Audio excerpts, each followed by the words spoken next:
Call আছে কিন্তু জল নেই। এই মানুষের চিকিৎসা, উন্নয়ন এবং এত সন্ত্রাস, এই সন্ত্রাস বিরুদ্ধে প্রতিবাদ জানাতে এবং সন্ত্রাস মুক্ত পশ্চিমবাংলা করতে এই বিধানসভা এলাকার মানুষকে একটু শান্তির পরিবেশ ফিরিয়ে দিতে আমরা এই নির্বাচনে মানুষের কাছ পর্যন্ত যাব।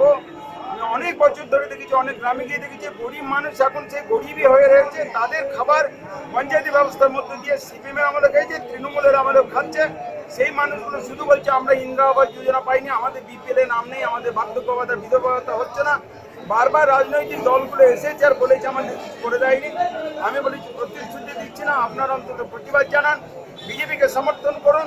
আগামী দিনে আপনাদের যাতে পাশে দাঁড়িয়ে আপনাদের অন্যায়ভাবে আপনাদেরকে যেভাবে বঞ্চিত করা হচ্ছে, এই বঞ্চনার বিরুদ্ধে আপনাদের সামনে থেকে লড়াই করতে পারি, তার জন্য আপনারা সমর্থন জানান। মানুষের মধ্যে ব্যাপক সারা মানুষের মনের ইচ্ছা তাদের চেহারার মধ্যে প্রকাশ হচ্ছে। এবছর তারা এই বিধানসভা কেন্দ্রে বিজেপি প্রার্থী দুধ কুমার মণ্ডলকে পদ্মফুলে ভোট দিয়ে বিপুল ভোটে জয়যুক্ত করবে। কি ফল আশা করছেন? এই কেন্দ্রে আমরা জিতবই। জয় আমাদের এই কেন্দ্রে নিশ্চিত করব।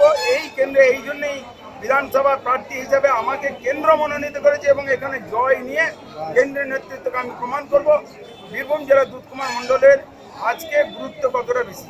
আচ্ছা দুধা, আপনি বলছেন যে উন্নয়ন হয়নি। আশিস ব্যানার্জি, যিনি আগে এমএলএ ছিলেন, মন্ত্রী ছিলেন, তিনি বলছেন যে ব্যাপক উন্নয়ন করেছে এলাকায়। কেন্দ্রের টাকায় যা কিছু উন্নয়ন রাজ্য সরকারের টাকাতে নয়, এই উন্নয়ন তারা নিজেদের উন্নয়ন বলে দাবি করছে। কেন্দ্র টাকা দিয়েছে সেই উন্নয়ন, এবং সেটাও গ্রামের শেষ প্রান্ত পর্যন্ত, বিধানসভা এলাকার শেষ প্রান্ত পর্যন্ত পৌঁছায়নি।